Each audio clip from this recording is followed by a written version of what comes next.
आज मैं आपसे ऐसी मालूमात शेयर करने जा रहा हूं जो आपके होश उड़ा देगी। पाकिस्तान और चीन सीमा पर निगरानी बढ़ाए जाने की भारत ने तैयारी कर ली है।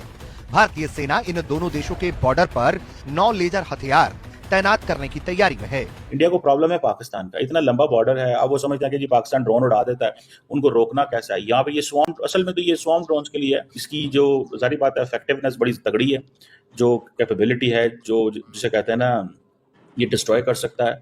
और आप समझ लें कि ये स्पीड ऑफ लाइट से जो है ना इंगेज करता है। रक्षा सूत्रों ने जानकारी दी है कि बॉर्डर पर 9 लेजर आधारित काउंटर ड्रोन सिस्टम तैनात किया जा रहा है।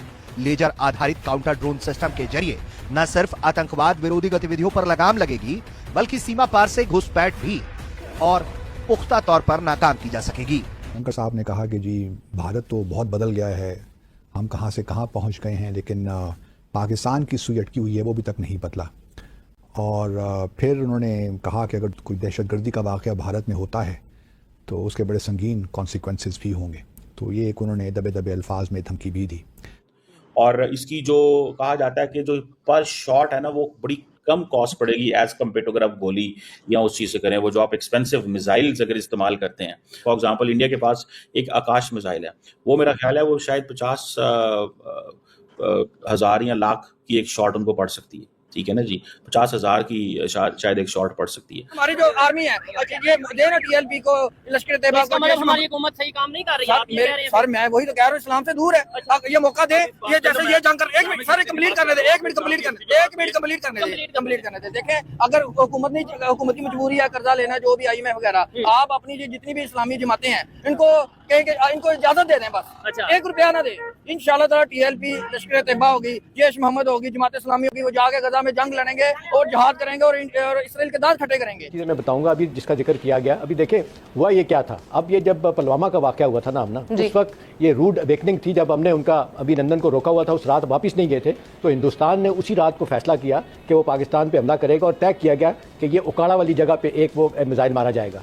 हमें चाइनीज़ ने, मैं आपको बताऊं, चाइनीज़ ने रात को इतला दे दी कि ऐसा होने जा रहा है। उसके बाद फिर क्या हुआ, जनरल बाजवा ने, वो जो सेंटकॉम के चीफ हैं जनरल टोटल, उनको फ़ोन पे बताया कि भी देखें हम ये रफ़ाती हथियारों में हम पीछे हैं।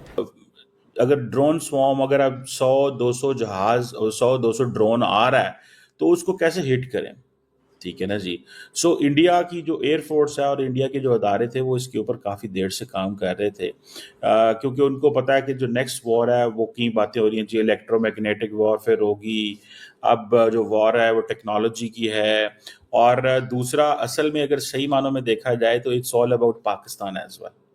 उनको ये पता है कि जो पाकिस्तान के हवाले से उनको चैलेंज फेस करना पड़ता है कि उनके पास, आप देखें, वो जिसे कहते हैं ना कि इंडिया के पास S-400 सिस्टम उन्होंने इंडियन पाकिस्तान LAC और LOC पे लगा दिए, but can they target drone with the S-400? No.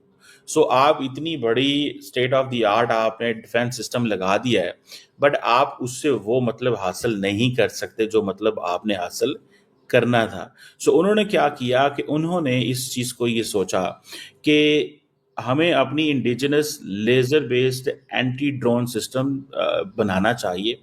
और ये जिस तरह आप कह रही थी कि ये डायरेक्टेड एनर्जी वेपन है, और इसकी अगर आप डिटेल्स देखें, ये इंडिया का एक अदारा है जिसको बोलते हैं defence research and development organisation. उन्होंने इसको DRDO बोलते हैं, उन्होंने बनाया। इसकी सुनने में आ रहा है कि जो इनिशियल रेंज है दैट इज़ 4 to 6 किलोमीटर, लेकिन वो जारी बात है रेंज तो बढ़ सकती है। लेकिन और इसका बस यही है कि UAVs जहाँ भी नज़र होंगे, UAVs जहाँ भी नज़र आएंगे, अगर ऐसा ड्रोन है जो ये समझते हैं कि अब होता क्या है कि इंडिया, वो अगर obviously I am talking from an Indian perspective, Indian ये सोच रहे होंगे कि अच्छा ये ड्रोन आ रहा है। Sometimes there are drones they are going to target.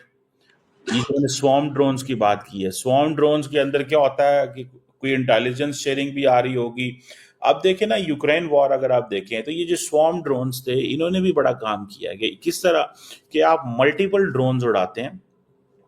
वो समझे हर ड्रोन के अंदर गन है, हर ड्रोन जो है वो इस काबिल है कि वो मुख्तलिफ जगहों पे जाके हिट करके वापस आ सकता है। सस्ती चीज है, बंदे आपके बच जाएंगे। आप टेक्नोलॉजी का इस्तेमाल, वो ड्रोन तो उड़ सकते हैं, जिधर मर्जी भेज दें, उनको कौन सा पता है वो पाकिस्तान की सरहद क्रॉस कर रहे हैं या नहीं वो क्रॉस कर रहे हैं।